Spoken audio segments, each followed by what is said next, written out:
सुप्रभात बच्चों आज हम अपने पाठ 1 का आखिरी हिस्सा करेंगे जो है चौथा और 5वां प्रश्न। सबसे पहले हम करेंगे आज चौथा प्रश्न जो है आपका संयुक्त व्यंजन। ठीक है, संयुक्त क्या होता है? संयुक्त मीन्स होता है जब दो चीज को जोड़ के हम कोई कार्य करते हैं या कोई शब्द बनाते हैं या अक्षर बनाते हैं, उसको हम संयुक्त कहते हैं, संयुक्त व्यंजन। तो यहाँ संयुक्त व्यंजन का एक ही एग्जाम्पल है। दूसरा एग्जाम्पल है कि आधा लेटर कहाँ से आता है। तो मैं दोनों आपको जो है आज एक्सप्लेन करने वाली हूँ। पहले ध्यान से समझेंगे। पहले हम संयुक्त व्यंजन को समझने की कोशिश करते हैं। आपको याद होगा इससे पहले भी मैंने आपको कहा था कि मैं आपको संयुक्त व्यंजन समझाऊंगी।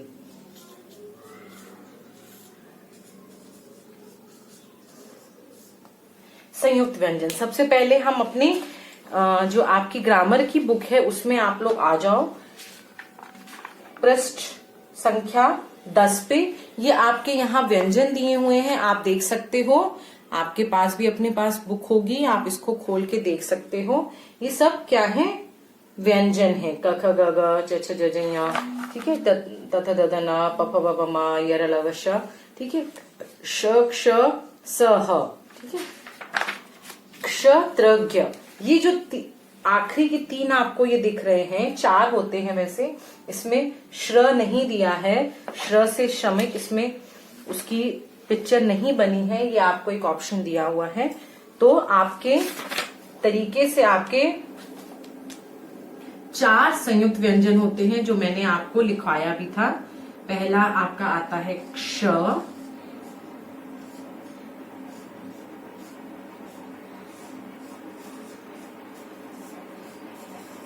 ये आपके 4 संयुक्त व्यंजन होते हैं, क्षत्र क्षज्ञ। ठीक है, इसको आप आगे पीछे भी कर सकते हो। एक का आपको ऑप्शन दिया हुआ। अब इसको आपको ध्यान से समझना है। पहले हम इसी को करते हैं, श्र को, जो आपका ऑप्शन दिया हुआ है उसको हम पहले समझने की कोशिश करते हैं ध्यान से। पहले इसको लिखते कैसे हैं बच्चों, ध्यान से देखिएगा। सीधी पहले लाइन रहेगी, फिर ये लेफ्ट हैंड साइड पे घूमता हुआ ऊपर जाएगा, ऊपर जाके स्लांट हो जाएगा। ठीक है, स्लांट होने के बाद इन दोनों के बीच में जगह बचेगी, पैरेलल लाइन इसकी खींचेगी और ये हो जाएगा श्र। अब इस श्र आप सुन ही रहे हो, 2 साउंड निकल रहे हैं। मैं पहले श बोल रही हूँ फिर र बोल रही हूँ, श्र। पर श्र खत्म हो जा रहा है जल्दी और र देर तक जा रहा है, श्र। तो इसीलिए जो श का साउंड है वो आधा है इसमें। इस हलंत का मतलब होता है साउंड इज हाफ। जैसे इंग्लिश में हम फेनेटिक्स करते हैं, ये हिंदी की फेनेटिक्स है।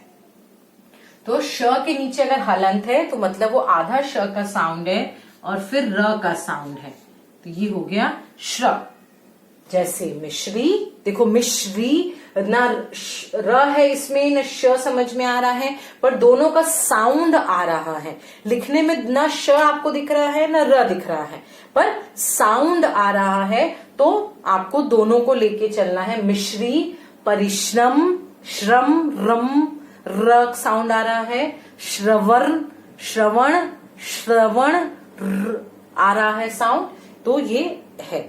अगला है क्ष, क्ष, क्ष, क्ष। आप यहाँ पे एक क का साउंड फील कर सकते हो। पहले इसको लिखना सीखेंगे।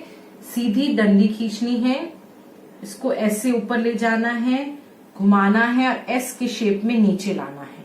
ये आपका हो गया क्ष। क्ष में जो साउंड है पहले क का आता है, आधा क का, क्ष, क्ष, क्ष। 2 व्यंजन, आधा व्यंजन एक पूरा व्यंजन आके क्ष बनता है। जैसे कक्षा, कक्षा, कक्षा। जो साउंड लिखते हम इसको ऐसे हैं, जो आपको साउंड सुनाई दे रहा है वो है आपका कक्षा, कक्षा। ठीक है, ये साउंड है, स्पेलिंग नहीं है, इस पे मत जाइएगा बेटा। Spelling is this is only a kind of sound. Next is 2 हो गए त्र, त्र, त्र। 2 साउंड आ रहे हैं।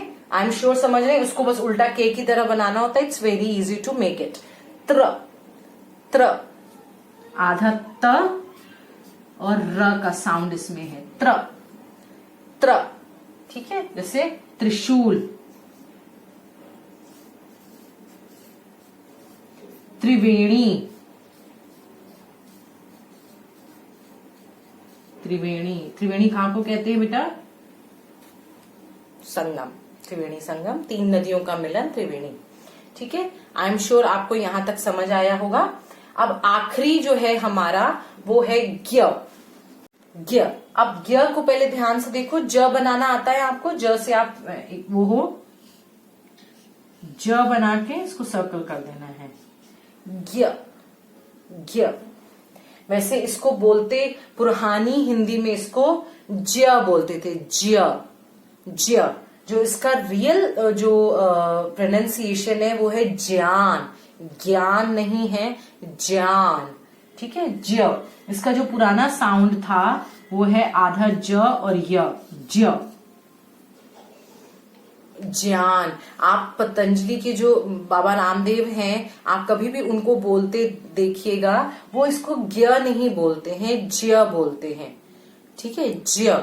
अब इसका साउंड बदल के ज्ञ कर दिया गया है, ग आधा और य, ये इसका नया साउंड है, ठीक है। ये इसका पुरातत्व साउंड है। जब हिंदी देवनागरी की शुरुआत हुई थी तो इसी साउंड में होती थी। कई आजकल के जितने पुराने जो महापुरुष हैं, विद्वान हैं, ज्ञानी हैं, वो इसको ज्ञान, ज्ञान नहीं बोलते हैं, ज्ञान, ज्ञानी, ठीक है। यज्ञ नहीं बोलते, यज्ञ। अभी भी वो इसी साउंड को यूज करते हैं, यज्ञ। आप एक बार जो बाबा रामदेव हैं उनको बोलते हुए भी सुनेंगे तो आपको और क्लियर होगा कि क्या बोलते हैं इसको, ठीक है। तो इसका आधा ग और य जो अभी नया साउंड है, आप उसी को लर्न करेंगे, ठीक है। आप कंफ्यूज नहीं होंगे। जैसे ज्ञानी, ज्ञान, यज्ञ, ज्ञ, ठीक है, आधा ग और य। तो इनको हम संयुक्त व्यंजन इसलिए कहते हैं, आपको क्लियर हो गया होगा, क्योंकि इनमें दो व्यंजनों को जोड़ के शब्द बनते हैं, इसीलिए इसको हम क्या कहते हैं? संयुक्त व्यंजन कहते हैं। तो आगे हम आधा कैसे आधा लेटर जुड़ रहा है उसको भी एक बार समझ लेते हैं, फिर आगे बढ़ते हैं। आइए बच्चों, अब हम समझते हैं आधा और एक पूरा अक्षर व्यंजन का कैसे यूज होता है, क्यों यूज होता है। मैंने आपको पहले भी बताया, हलंत का मतलब, इसको हलंत कहते हैं। हलंत का मतलब है कि यहाँ पे आधा है, ठीक है। जैसे इन्होंने दिया है आधा च प्लस च, बच्चा, सच्चा, कच्चे, ठीक है बच्चों। ये कुछ और आपके सामने एग्जाम्पल्स हैं, जैसे आधा का हलंत और आधा, ये सीधा डंडा खिंच जाता है। अब इसमें क्या होता है, ये डंडा गायब होके सिर्फ ऐसे बन जाता है और त जुड़ जाता है, ठीक है। जैसे इसका हो सकता है शब्द पक्का, पत्ता, इस, ठीक है। बहुत सारे हैं। अब जैसे आधा अक्षर पहले आता है तो क्या करते हैं, वो हम बाद में सीखेंगे। पहला आपको इतना समझ में आना चाहिए कि अगर किसी शब्द के नीचे ये डंडा लगा है तो वो आधा है, ठीक है। वो शब्द के नीचे अगर डंडा लगा है तो वो शब्द आधा है, ठीक है। जैसे बत्तख, कईयों को नहीं आता है बत्तख, ठीक है।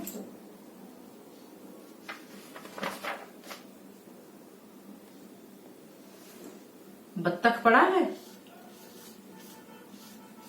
आपको एक डंडा नजर आएगा यहाँ पे। जब बत्तख लिखते हैं तो एक यहाँ डंडा नजर आता है। देखो आपके बुक में भी क्लियर कट लिखा है, आप देख सकते हो इसको। Can you see this? Yes.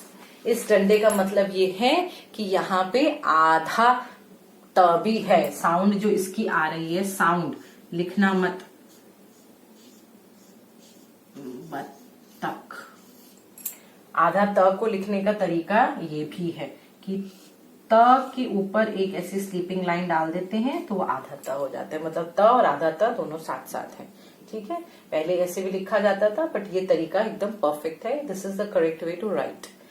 बहुत सारी चीजें हैं बच्चों हिंदी भाषा में सीखने के लिए, एक साथ बहुत सारी चीजें नहीं सीखेंगे, और मेरी पूरी कोशिश रहेगी कि मुझे अगर YouTube पे इसके अलावा कुछ वीडियोस मिलते हैं इससे संयुक्त व्यंजन और इसको समझाने के लिए, तो मैं डेफिनेटली आपके साथ साझा करूंगी।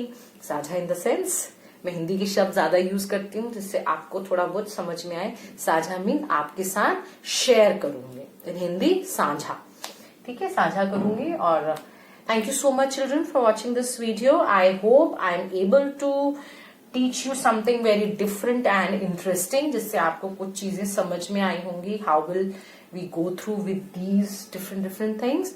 And Hindi is very creative thing, बहुत ही प्यारी भाषा है, बहुत कुछ है।